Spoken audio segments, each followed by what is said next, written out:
Obsidian Refractions is the latest full-length album from Cruciamentum, a band that is now split between England, Scotland, and the United States in terms of its membership, as much has changed since they first released their debut LP back in 2015, or 2016, 2015. And basically, this is a death metal band you knew and you've been waiting around for years for their full length. They put out a single back in 2017, and that was the last we heard of them.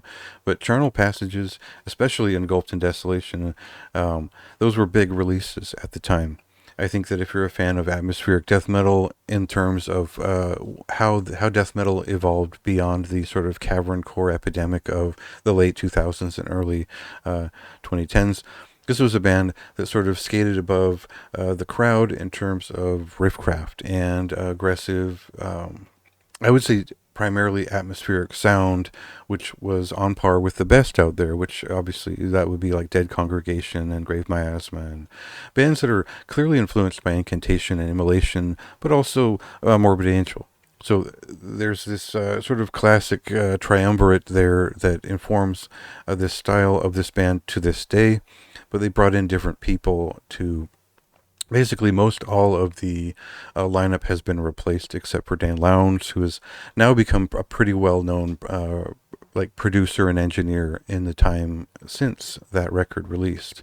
So I have been including these suggestions of deeper listening on reviews. I suggest you check out all these bands because that each of the four members has this other band that they are featured in, and it shows the qualities that they bring to this record, which is very much a death metal record, and that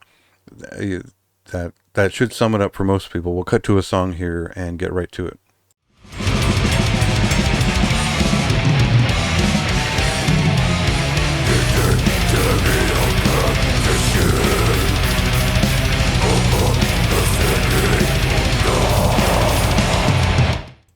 So again, much has changed. We have the vocalist from Exaggerate on this record. He does a fantastic job. He's a complete talent in what he does. I think that between him and the new drummer, Matt Hefner, who is you should know from Oath of Cruelty, he also played in Blaspherian. Again, a fantastically talented musician. It really feels like Lowndes had his choice of whoever he wanted for this band, and he picked people who were just exactly right for Cruciamentum's sound, and they made this extremely heavy, atmospheric and fairly traditional death metal record here. And there's no real way to like, if you understand what traditional death metal is in the incantation-esque and immolation-esque form, they do expand upon that in less obvious ways. But really the big deal here for me when I was listening to this record was there's a little bit of that late 90s, early 2000s Morbid Angel touch to some of these songs, and they actually kind of nail it more than most have lately. Whereas, a band like Skeletal Remains has a bit of maybe like a Covenant era touch to some of their work.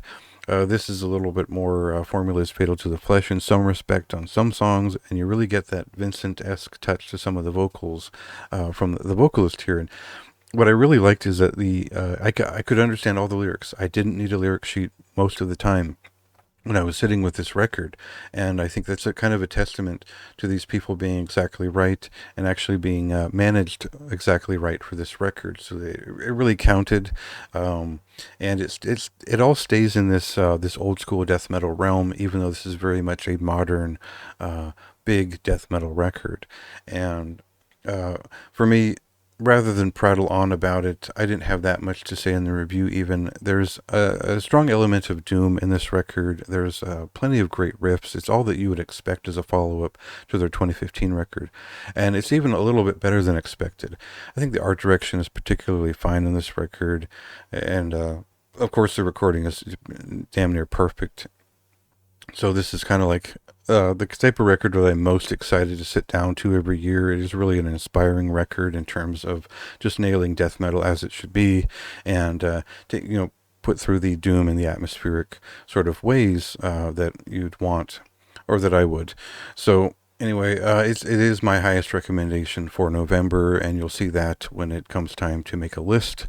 And yeah, I think this is not a perfect record in all respects, but just for the sake of, you know, keeping that ideal and that bar set high, I think that there's uh, really just no major flaw to this release. I think they've done a fantastic job curating all of it, and we'll see how the score changes over time. It could go up by the time the end of the year hits here. So a pretty big release for the this late in the year, and go ahead and check that out. It released last weekend, and go ahead and read my review if you'd like more of my thoughts.